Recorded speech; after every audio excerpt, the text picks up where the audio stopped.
procedimento nessa região, nós temos que se preocupar bastante com esse nervo laringeu recorrente, onde são as morbidades quando tem esses procedimentos nos divertículos de esôfago na parte superior. O esôfago na porção média, o esôfago médio, aí há estruturas ali, a traqueia, o arco aórtico, né, as proximidades que tem essa relação muito próxima do esôfago com esses órgãos, com essas estruturas. E na parte inferior ali, o diafragma, onde separa a parte do esôfago, que está na parte peritoneal e a parte torácica. Então, lá, poderia usar o mouse, eu estou tentando achar o mouse aqui, não consegui achar essa aqui.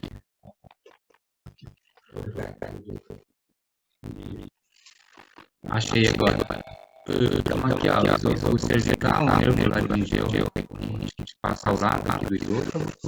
As estruturas aqui que estão relacionadas ao esôfago médio, a traqueia, o arco aórtico, e o diafragma aqui embaixo, até bem grande a parte peritoneal. Do lado, a figura para mostrar o esôfago como sendo um órgão muscular, né, que tem fibras longitudinais, circulares, e as diferentes situações no trajeto desse órgão. E a relação muito íntima com a traqueia. Aqui uma figura para a gente identificar uma região bastante importante, que é o esôfago cervical. Então, cadê o mouse? Mas deixa eu achar o mouse de novo aqui, Tomás. Tem que passar o dedo. Perdi o mouse.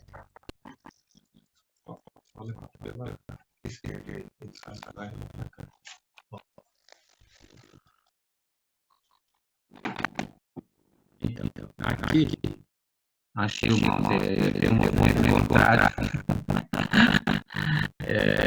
Agora que achei.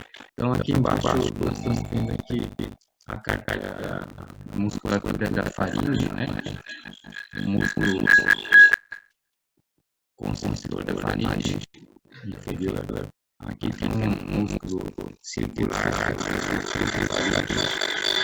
Logo abaixo começa o esôfago superior, com as fibras longitudinais, que é essa parte aqui. Existe aqui uma divisão desse músculo cricofaríngeo, quando é a parte proximal de forma esse triângulo, chama triângulo de Aquila, onde forma os divertículos dizendo. Os divertículos dizendo que ele tem uma importância, porque é o mais comum, mas a gente vê que é um divertículo que está localizado na transição faringoesofágica. Ele não, anatomicamente, não é considerado, então, o divertículo do esôfago. O divertículo do esôfago tem um outro divertículo, que é um divertículo que chama Aquila Janus. Ele é formado logo abaixo desse músculo cricofaríngeo, junto na transição desses músculos longitudinais do esôfago. Cria-se uma área de fraqueza nessa região, onde é formado esse divertículo de Aquila Janus. Mas na literatura, o que é mais comentado por ser mais comum nesses divertículos é o divertículo de Zenker. Só que é um divertículo que está fora do esôfago, está logo acima dessa musculatura circular. Então, historicamente, a primeira descrição foi realizada por Ludlow em 1764. Então, ele faz a primeira descrição desse divertículo faringoesofágico num paciente que tinha uma disfagia alta. E ele observou que essa disfagia estava relacionada com essa formação coliforme na transição na face anterior do pescoço. As primeiras descrições sobre a patogênese desses divertículos foi estudada por Volkstanz, em 1840, ele observou os pacientes que tinham tuberculose, então ele tinha essas formações saculares no esôfago médio. E em 1878, então, o Zenker, ele estudou e correlacionou todos esses casos do divertículos do terço médio do esôfago, e ele confirmou essa patologia que Volkstanz tinha observado em 1840. E aí esses divertículos de esôfago podem ser classificados, então, conforme a sua localização, a sua constituição, a sua etiopatogenia.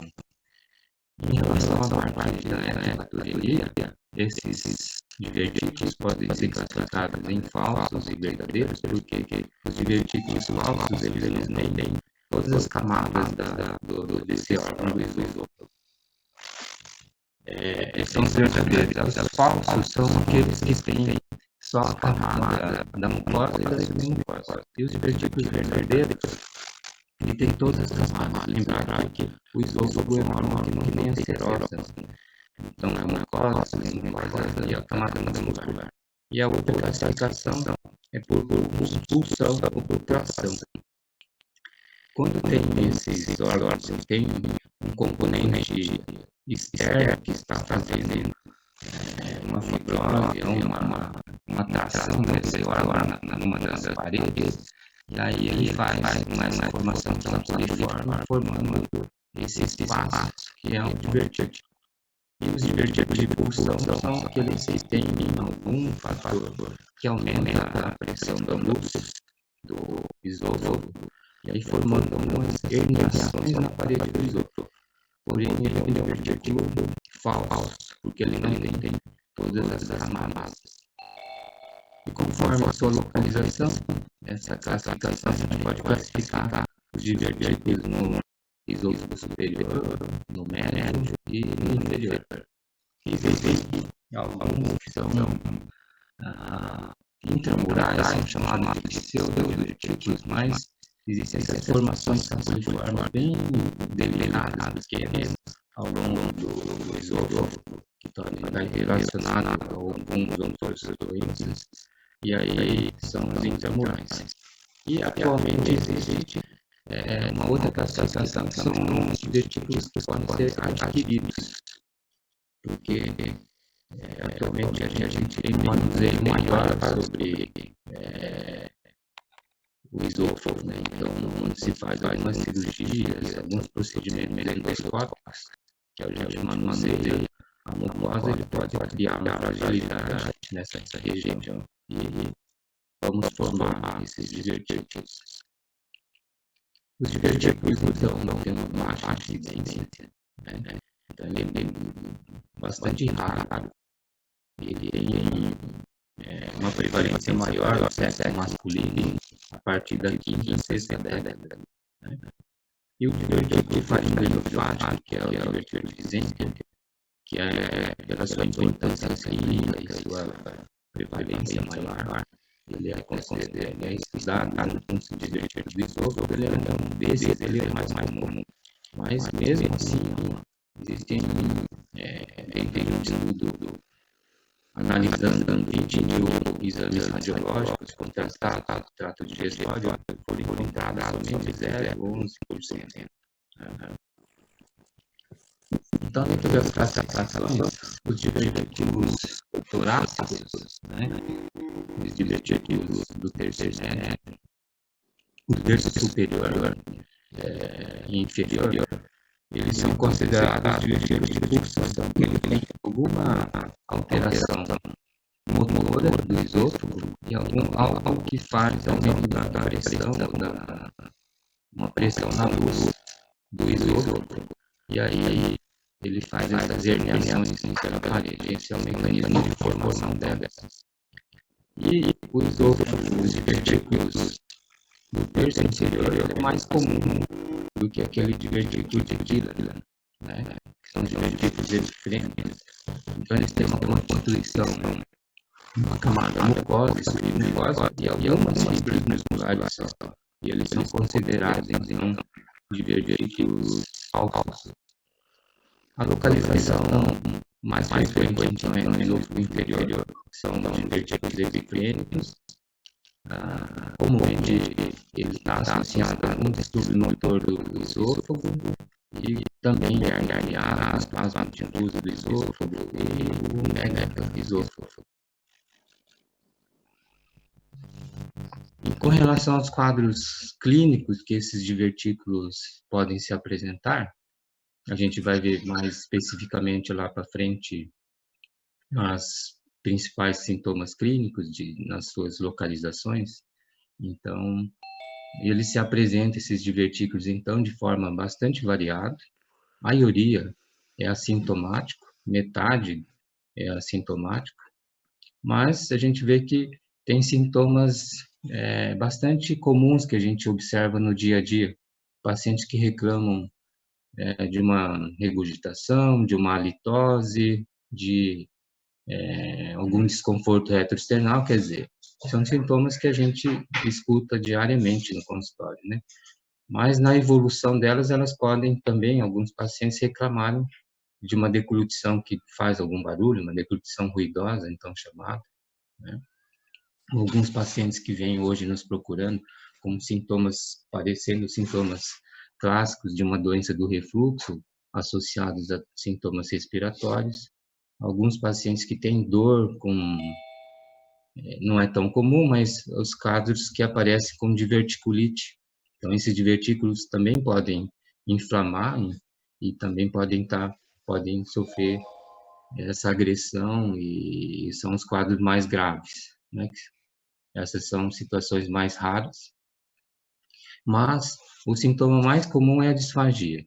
Então, são os pacientes que reclamam muito com dificuldade na deglutição. Esse é o fator que faz com que esses doentes nos procuram. Então, a disfagia tem uma característica interessante.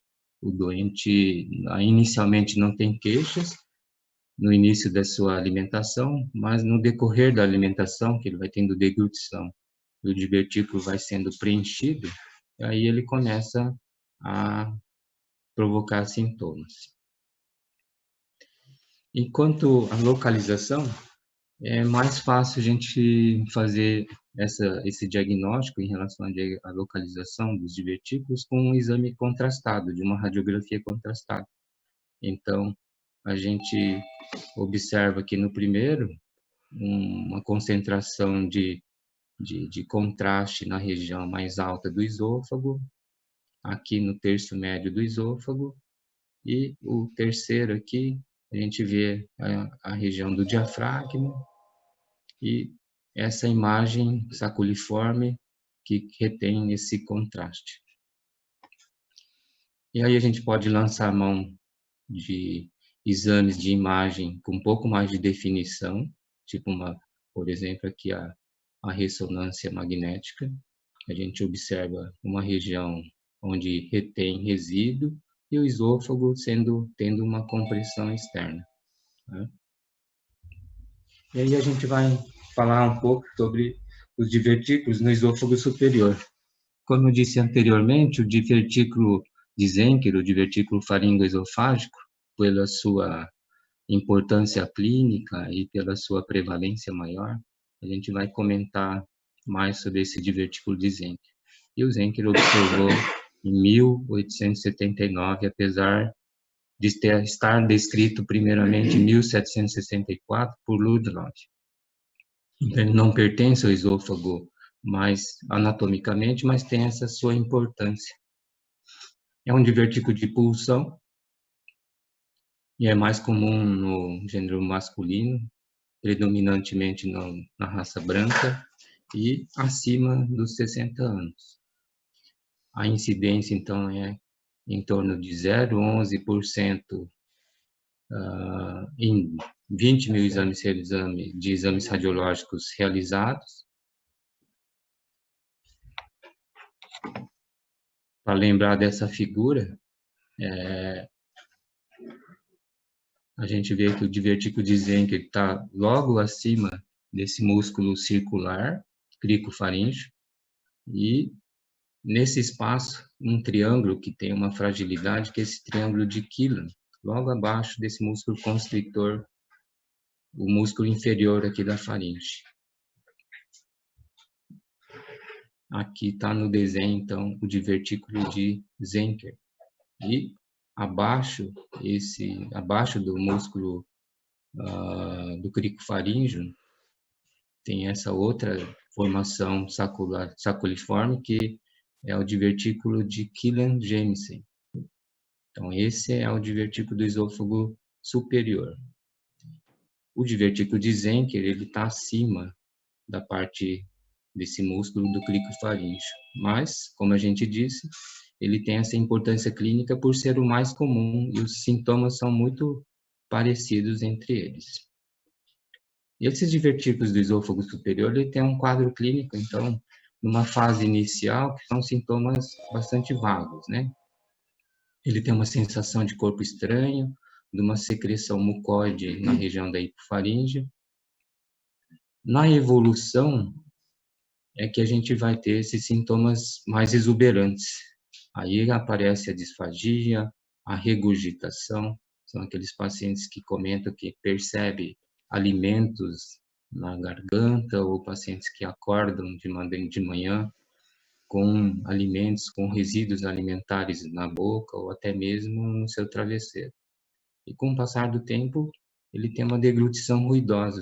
As pessoas que estão ao lado desses pacientes, eles escutam barulhos na hora da deglutição. Então, alguns pacientes fazem manobras para facilitar essa deglutição também. Faz uma compressão na face lateral do pescoço para ajudar a deglutição.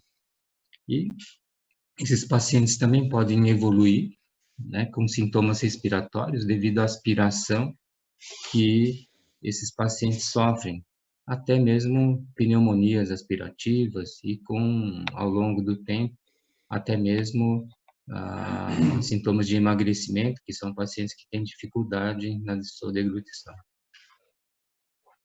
Os divertículos do esôfago médio, são considerados divertículos de tração. Por quê?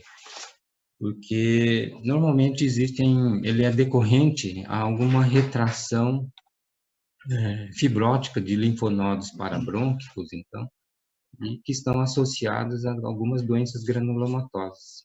Não só a tuberculose, mas as doenças, as micoses, as sarcoidoses, que fazem alterações ou inflamações nos linfonodos peribrônquicos, e essa retração provocada por essas inflamações, ele faz essa fibrose e faz com que existe essa aderência que traciona a parede do esôfago e forma essa formação diverticular na parede do esôfago.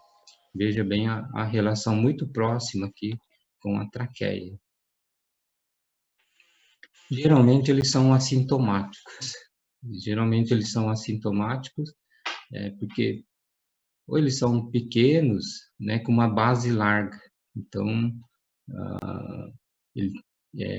ele produz poucos sintomas, porém, quando tem sintomas, lógico que a gente tem que fazer alguma abordagem sobre ela. Os divertículos do esôfago inferior, então, são chamados de divertículos epiprênicos. Também são divertículos de pulsão, que normalmente são muito próximos do diafragma, na região supradiafragmática. E a sintomatologia depende do tamanho desse divertículo, dessa formação saculiforme aqui. Normalmente ele está associado a alguma outra doença motora no esôfago ou uma hérnia de hiato, uma doença de refluxo nessa região, tá ali. A disfagia e regurgitação, desconforto respiratório, que podem aparecer na evolução. Deixa eu tentar minimizar.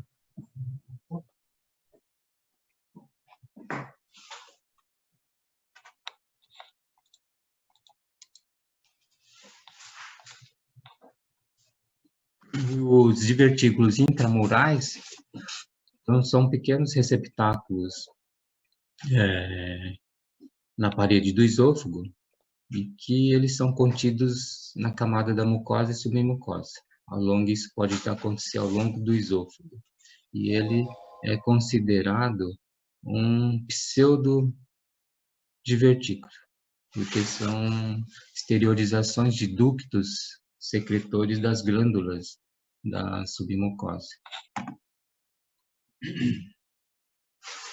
E ele foi bastante descrito aqui por Schei, estudado em 1997.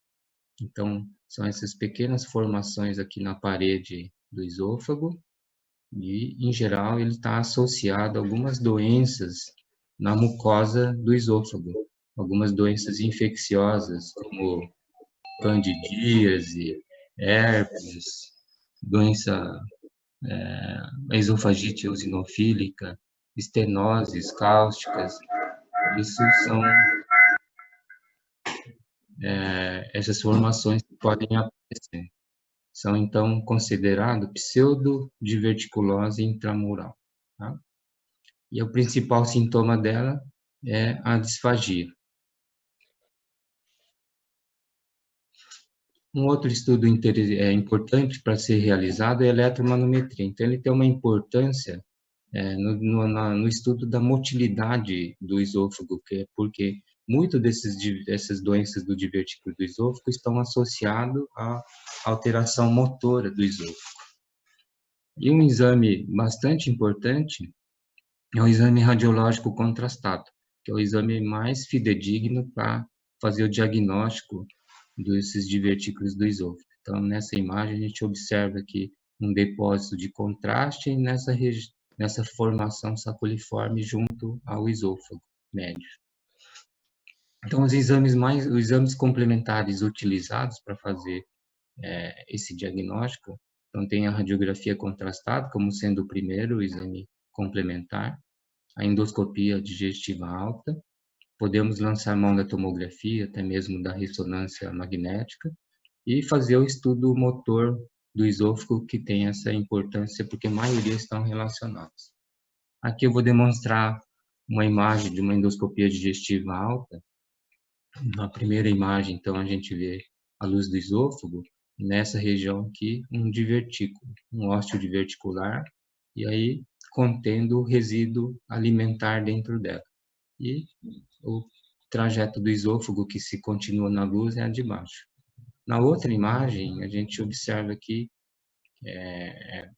um outro divertículo, que é essa região aqui.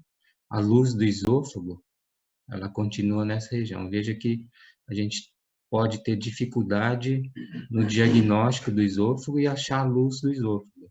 E aí são os relatos de acidentes na hora de passar uma sonda nasogástrica ou até mesmo numa endoscopia digestiva alta, quando se faz algum movimento mais brusco, a gente imaginar que aqui seja a luz do esôfago, a gente pode fazer uma lesão iatrogênica e uma perfuração do esôfago aqui. Temos que tomar bastante cuidado. É importante na endoscopia a gente estudar bem o divertículo, porque nessa imagem onde a gente observa que tem resíduos alimentares, a gente tem que limpar, lavar tirar esse conteúdo desse divertículo, porque ela pode ter doenças associadas nela ali. Pode ter inflamação, infecção, até mesmo câncer de esôfago junto a esse de dentro do divertículo, que são descritos também. Quando não se pode fazer uma limpeza adequada, repete-se o exame para a gente ter certeza dessa mucosa, desse divertículo. A endoscopia também tem um valor importante, porque ele analisa, estuda outras doenças, né, do trato digestório alto, e o tratamento desse divertículo preferencialmente é feito quando se tem algum sintoma que tem que ser melhorado, o tratamento é cirúrgico. E aí tem várias modalidades de tratamento cirúrgico. A gente vê aqui desde remoção, uma diverticulectomia, quando tem no esôfago inferior, então, fazer uma fundoplicatura associada. E a gente vê que aí houve uma evolução muito grande ao longo do tempo do tratamento endoscópico, porque houve uma melhora, tanto uma melhora no arsenal, então nas técnicas de endoscopia e também a parte tecnológica que foi envolvida no desenvolvimento delas. E aí hoje se tem técnicas bastante avançadas para fazer o tratamento do divertículo de esôfago. Ainda se tem alguns centros que fazem diverticulectomia com endoscópio rígido, né? Isso está na mão de alguns centros na Europa que eles fazem com os otorrinos, né? Os otorrinolaringologistas, eles têm um arsenal onde eles usam um diverticuloscópio e fazem a secção do septo utilizando ou bisturi harmônico, utilizando hoje atualmente um endogrampeador.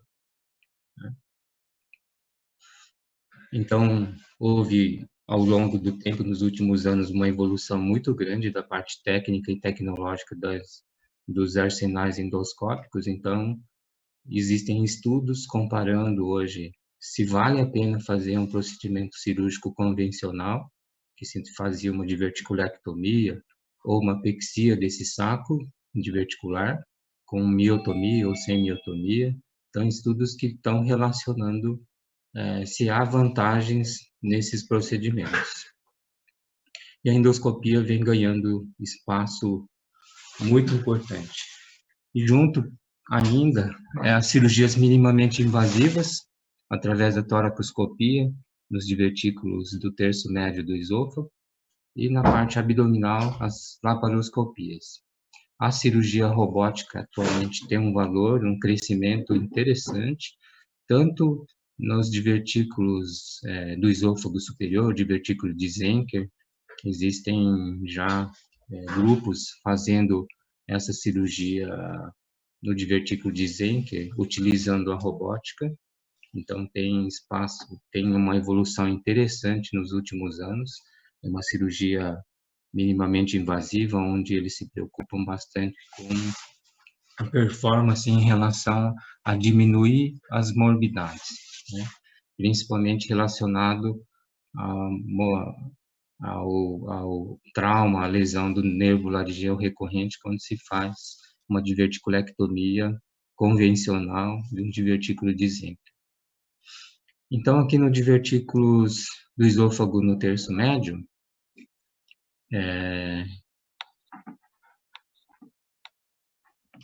cadê o mouse? Tá aqui.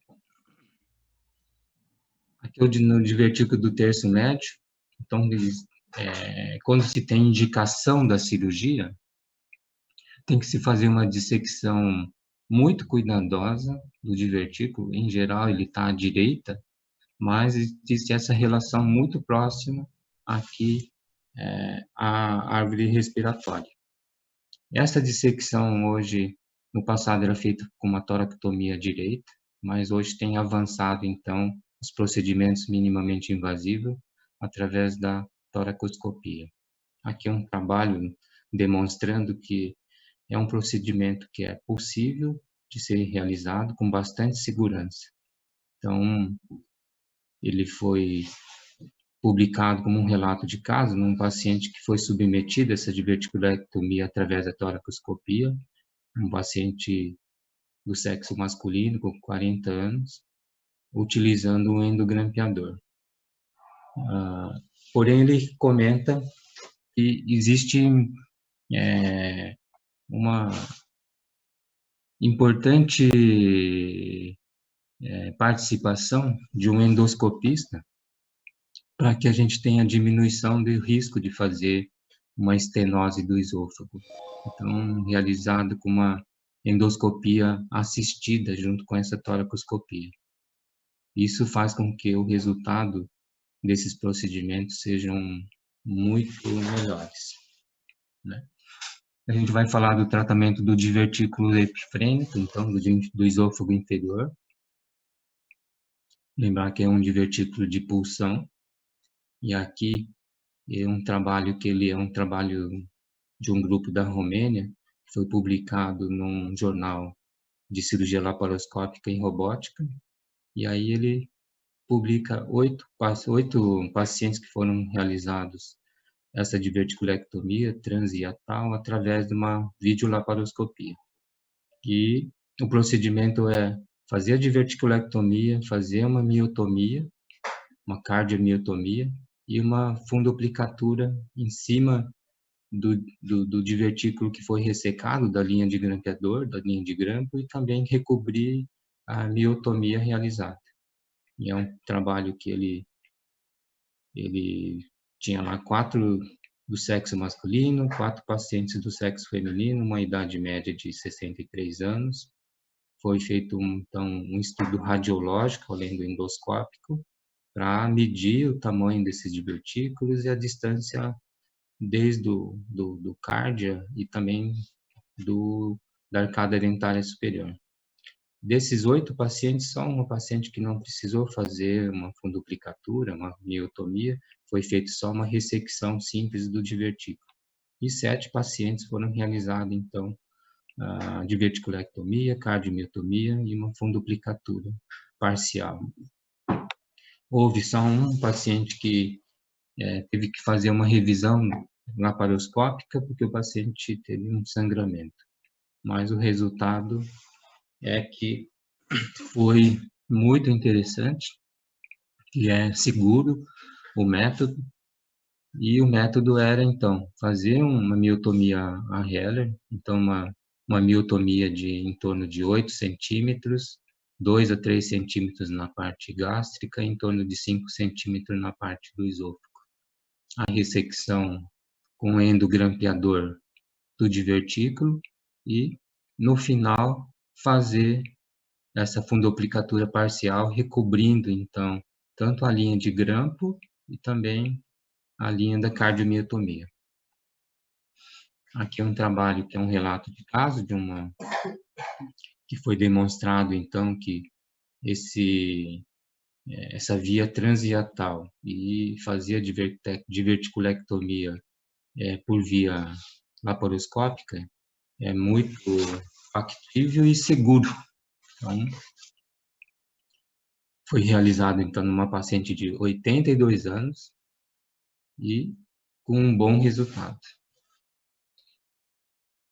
O tratamento cirúrgico, então, dos divertículos da região do esôfago superior, muitos cirurgiões ainda têm preferência em fazer um tratamento com uma cirurgia convencional. Mas a gente comentou que a cirurgia robótica tem avançado e tem dado um resultado interessante na diminuição das complicações dessas cirurgias, principalmente relacionada à lesão do nervo laringeu recorrente. O tratamento, então, a cirurgia, em geral, esses divertículos estão na parte posterior do esôfago, mais do lado esquerdo. Então, o paciente faz-se um coxim entre a escápula e se expõe à região cervical. Faz-se uma incisão na borda anterior do músculo esternocleidomastoideu, faz uma dissecção cuidadosa até chegar à região do divertículo.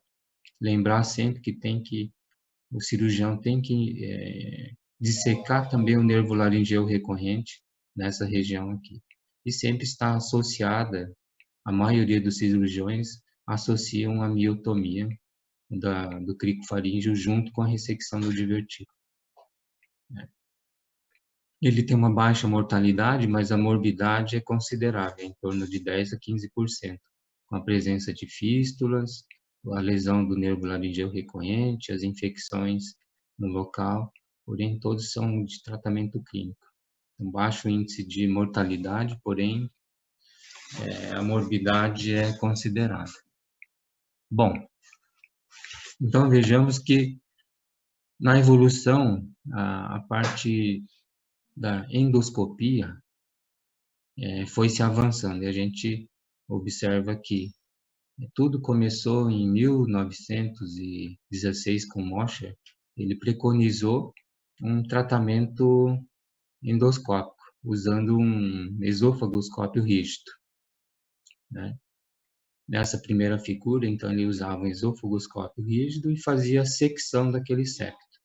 Porém, ele teve muitas complicações e isso foi abandonado ao longo do tempo. Na década de 60, então, começou a ter os endoscópios flexíveis e aí começou a melhorar os resultados. E aqui no Brasil, em 1982, o professor Paulo Sakai, em São Paulo, junto com o professor Shinichi e Shoka, eles preconizaram, então, fazer uma diverticulectomia com eletrocauterização e seccionar com sucesso esse septo do divertículo. A partir desse momento, então, foi se indicando cada vez mais esse procedimento, porque se demonstrou bastante seguro. E ao longo do tempo, essas evoluções, não só da parte técnica, mas a parte tecnológica, foi se encorajando mais os endoscopistas a fazerem esse procedimento. Então, um divertículo na região cervical, no esôfago superior, aqui em cima, demonstrado no exame de radiografia contrastada. No exame de endoscopia, a gente vê essa dilatação saculiforme com esse septo e o esôfago, a luz do esôfago seguindo aqui. Então, houve um desenvolvimento de um dispositivo como se fosse um overtubo, um tubo que faz-se um canal e cria-se duas mandíbulas, e aí essa uma mandíbula fica na luz do esôfago e outra mandíbula segue a luz do esôfago. E no meio o septo fica bastante demonstrado, e aí ocorre essa secção desse septo utilizando bisturi elétrico, usando plasma de argônio e até mesmo ultrassônico. Essa evolução foi fazendo com que os resultados, as morbidades começaram a diminuir. Mas a gente viu que o início de tudo começaram com os esofagoscópios rígidos, mas a evolução quando desses instrumentais ficaram com, a gente vê aqui também duas mandíbulas, são um esofagoscópio que tem uma capacidade de afastar a luz do esôfago. E aí um dispositivo externo que consegue dar uma fixação, uma estabilidade desse esofagoscópio e posicionar um endogrampeador e fazer a secção desse septo utilizando o endogrampeador. Então, demonstrou-se uma técnica que foi evoluindo e bastante segura. Quando se usa um endoscópio rígido, flexível, os endoscopistas, utiliza-se hoje um endoscópio mais fino, né? Endoscópios de 5 milímetros para a gente conseguir visualizar, para acoplar muito bem aqui o endogrampeador. O cuidado nessa cirurgia, porque não tem uma estabilidade adequada, às vezes é seccionar o esôfago numa região, numa porção mais transversal, e aí muitas vezes ocorria a lesão do nervo laringeu recorrente com utilização do endogrampeador. Aqui é um estudo europeu da França que demonstrou esse procedimento em 50 pacientes. A gente vê que é uma coletânea de 15 anos, né, e conseguiu demonstrar 50 pacientes. Então, o objetivo desse estudo era avaliar o resultado funcional desse procedimento. E aí se demonstrou bastante seguro utilizando, então, o diverticuloscópio rígido e com esse endogrampeador. Então, hoje, os otorrinos eles têm já um treinamento muito bom para utilizar esses instrumentais. Eu lembro que no passado a gente tinha aqui na clínica o esofagoscópio rígido. Utilizei assim umas 3 vezes aqui na clínica para tirar corpo estranho. Então, mas hoje, atualmente, eu não sei nem onde está esse esofagoscópio aqui da clínica. Mas os endoscópios flexíveis foram evoluindo e a gente vê essas imagens, né? Que tem aqui um cap que se utiliza para identificar melhor o septo, porém ele é um cap circular. E nessa outra imagem já existe um tubo que separa, né, a luz do esôfago e a luz do divertículo. E aí se expõe melhor o septo e faz-se uma secção desse septo com mais segurança. Aqui nessa outra imagem se fazia bastante dessa maneira, muitos centros ainda se faz assim, utilizando um plasma de argônio que vai se queimando, cauterizando esse septo até identificar mais ou menos um meio centímetro a 1 centímetro na transição do divertículo com a luz do esôfago. Aqui um estudo retrospectivo de 31 pacientes que demonstrou que existe uma segurança muito grande, muito boa desses métodos aqui. Então, uma publicação de 2018 demonstrando 31 pacientes que foram tratados endoscopicamente, esses pacientes com divertículos de Zenker. A morbidade foi baixa, né? Pacientes que tiveram um pequeno sangramento que foram tratados endoscopicamente, né? Porém, existe sempre essa discussão sobre a necessidade de uma ou mais sessões para realizar essa diverticulectomia. E nesse estudo, 5 pacientes tiveram necessidade de fazer uma nova intervenção dessa diverticulectomia. Aqui foi feita uma revisão sistemática, uma meta-análise bastante grande de um grupo dos Estados Unidos, de Washington, onde ele selecionou publicações até o ano de 2017, porém consideraram somente 11 publicações, onde tiveram 865 pacientes. Esse estudo foi para estudar a eficácia, a eficiência dos métodos, se tiveram complicações, se havia alguma diferença no resultado funcional no tratamento dos divertículos. 106 pacientes foram de cirurgia aberta, 310 pacientes com endoscópio flexível e utilização de um cautério com laser de CO2. E 449 pacientes com endogrampeador e um diverticuloscópio rígido. O resultado desse estudo demonstrou que o resultado funcional era muito semelhante, que não houve diferença estatística e que os centros especialistas aí que estão treinados a fazerem esses métodos são muito confiáveis. Aqui a evolução, então, do procedimento endoscópico. Hoje, atualmente, a gente tem uma modalidade da endoscopia que é muito promissor para tratamento dos divertículos. Então, aqui tem uma miotomia endoscópica peroral, né, através de criar um túnel submucoso, atingir o músculo e fazer a secção desse músculo, que é essa miotomia. Então, inicialmente foi dito como sendo POEM, esse procedimento, então, miotomia endoscópica peroral. No divertículo de Zenker, foi colocado uma terminologia que é um Z na frente do POEM, chama Z-POEM. Está se demonstrando realmente um método muito promissor, com bastante segurança para amenizar ou diminuir o risco daquele sangramento, de infecções, o medo de perfurar o esôfago. Então, de diminuir o número de procedimentos, né, de refazer o procedimento. E nessa figura aqui, ele está demonstrando aqui então a presença do divertículo, o septo que separa a luz do divertículo, a luz do esôfago, e aí cria-se um túnel em cima desse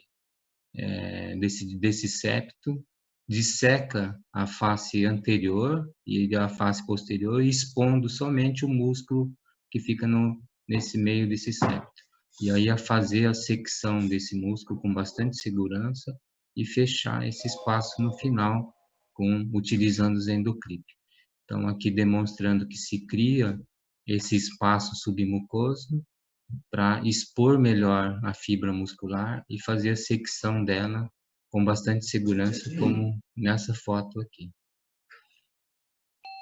Esse trabalho demonstrou, então, também que é possível com um resultado muito interessante nesse procedimento.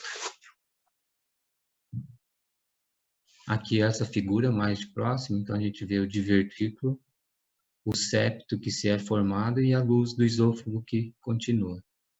O objetivo, então, é criar um espaço entre essa superfície dessa mucosa, né, voltada à parte do divertículo e essa parte da luz do esôfago. Fazer essa dissecção através de instrumentais com a endoscopia e fazer a secção desse músculo aqui até com bastante segurança, até chegar nessa transição, minimizando o risco de ter alguma perfuração nesse espaço. Eu estou aqui junto com o Dr. Mauro, vou pedir para o Dr. Mauro fazer algum comentário aqui sobre esses procedimentos. Dr. Mauro, o que o senhor acha? Olha, fiquei muito feliz com a sua... Não sei se eu estou ligado aqui, espera aí. Tem que baixar, desligar já. Fiquei muito feliz com esse seu passeio aqui no divertículo. Acho que todos ficaram bastante atentos e aprenderam muito, porque você veio trazendo a história até o momento. Eu tenho pouco a acrescentar, assim. Gostaria de dizer do procedimento que são 2, 3 pacientes aqui na clínica no ano, então não é uma incidência muito grande. Mas a gente vê assim, que a tecnologia ajudou a mudança na técnica, porque é uma região de bastante risco, uma região nobre, como você já descreveu, né? Além do nervo laringeu, tem o mediastino, o pulmão, e geralmente esse procedimento leva a alguma enfisema pulmonarzinho leve, dependendo, né? Ou cervical, pulmonar não, cervical, desculpa. E os riscos são de sangramento e perfuração também. Então, essas dificuldades técnicas levaram a muitas dessas complicações. Mas eu tenho uma olhada... Bom, nós fazíamos aqui, fazemos ainda com argônio, porque a gente achava que a gente fazia a hemostasia, que é segura, e também os riscos menores de perfuração com a visualização. E nós podemos fazer em mais de uma sessão. Então, essa foi a metodologia que utilizamos, mas com a vinda do Vitor, do Ivan, principalmente os mais jovens, o Carlos, não sei se também tem essa vontade, mas eu incentivo para que a gente vá caminhar para essa tecnologia do ZEPOIN, da miotomia endoscópica peroral, né, que é a sigla do ZEPOIN, que tem um filme do Bruno Martins, que acho que é um R+ do Ivan, se eu não me engano, que é sensacional essa técnica, e ele disseca a mucosa e depois secciona a musculatura de uma forma muito segura, e um trabalho multicêntrico que ele participou agora, que eu achei sensacional, que eu acho que é o caminho que nós vamos seguir, né? Além da técnica do Dr. Paulo Sakai, que ele não corta com o bisturi de argônio, mas ele corta com bisturi de coagulação, aí ele vai dissecando as fibras transversais que a gente vai vendo ali nesse overtube, com a mandíbula que o Ricardo descreveu, que você fica com o septo ali, aí você vai seccionando até chegar no limite e depois coloca um hemoclip, e também é bastante seguro. Então, essas técnicas evoluíram muito. Nós estamos no meio do caminho, que seria o argônio, né, que ainda é utilizado por 1 ou 2 sessões, é seguro, mas as técnicas que com a robótica, com o ZEPOIN, que também é uma técnica que eu acho que vai ficar, que ela não é aquele que você disseca todo esôfago, para fazer a miotomia lá na doença de Chagas, né, na calásia, mas esse é em cima, então não precisa tanta dissecção e tanto risco como é na miotomia para calásia. Então, eu penso que algum de nós vai ter que treinar esse Zepõe aí, que realmente é fantástico, né? Para ver se falar com o Ivan e trazer o Bruno aqui para alguns casos ele fazer para nós evoluirmos nessa técnica. Mas eu fiquei muito feliz com o passeio que o Ricardo nos deu aqui do Divertículo de Zenker. Todo mundo ficou aqui atento e entendendo bem, né? Então é o que eu posso colaborar, no mínimo que eu posso colaborar aí com o Ricardo. Então é dizendo isso, né? Que é um procedimento que está evoluindo bastante, não é comum, né? Mas a população vai envelhecendo e a gente vê esses divertículos mais em idosos, né? Quando é em jovens é muito mais complicado. Nós tivemos um caso com o Sagai lá, Júnior, né? Que esse paciente jovem, então ele tinha um divertículo com uma tração, uma hipertonia muito grande da região. Nós fizemos uma vez, aí eu pedi para o Dr. Paulo Sakai também fazer mais uma secção lá. Ele fez, mas mesmo assim ele vai precisar mais um. Então, são divertículos que cada caso é um caso, como o Ricardo mostrou, né? E as técnicas podem talvez ser utilizadas para um de um tipo e a outra para outro tipo de situação. Mas, conhecendo as técnicas, a gente, então, tem a chance de tratar esses divertículos com bastante segurança e menos riscos, né, que são as mediastinites também, né, que a gente tem medo das perfurações e do sangramento e a lesão do laringeu, né? Então, não é um procedimento simples, é um procedimento estressante pelo risco que ele tem de ser realizado. Ricardo, obrigado pela oportunidade de discutir com você. Bom dia a todos. Quando você faz essa miotomia, você está cortando o músculo do esôfago e o esfíncter, a cricofaringe ou não? Você vai cortando a cricofaringe, né? Você vê a fibra diferente, ela é transversal a tua visualização.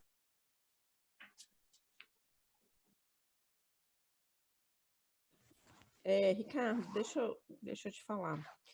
Primeiro, eu adorei a aula. Como o doutor Mauro falou, ficou todo mundo atento. Ficou Já mesmo. acabou? Dori, só vou mostrar um videozinho bem rapidinho. Eu Tá? achei que a gente tinha acabado. Só Não, para... agora que vem a coisa importante que eu falei, deu põe. Olha que maravilhoso.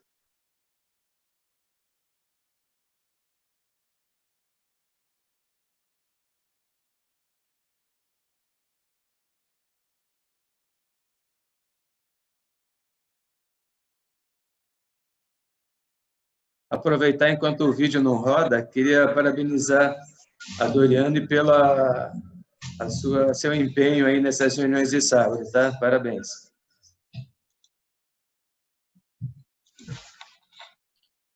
Então, aqui o vídeo demonstrando a técnica do Zepõe. Ele faz aqui uma injeção de uma solução submucosa.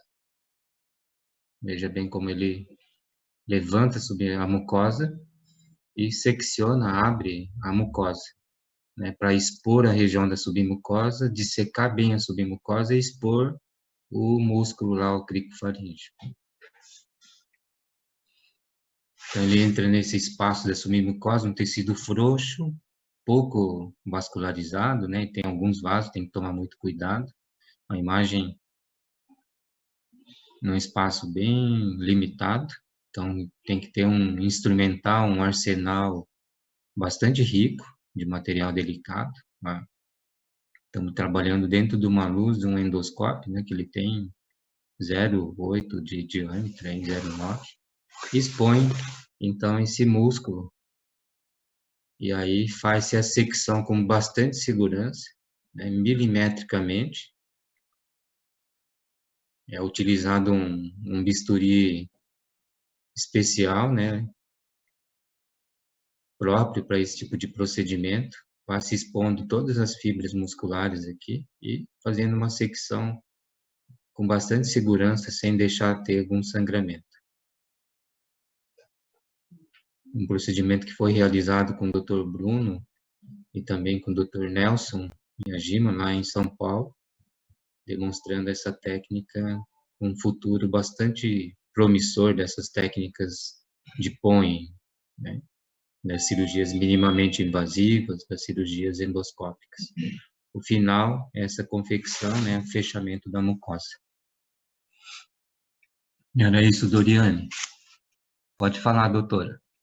Nossa, estressei um pouco aí com esse vídeo. Eu queria te dizer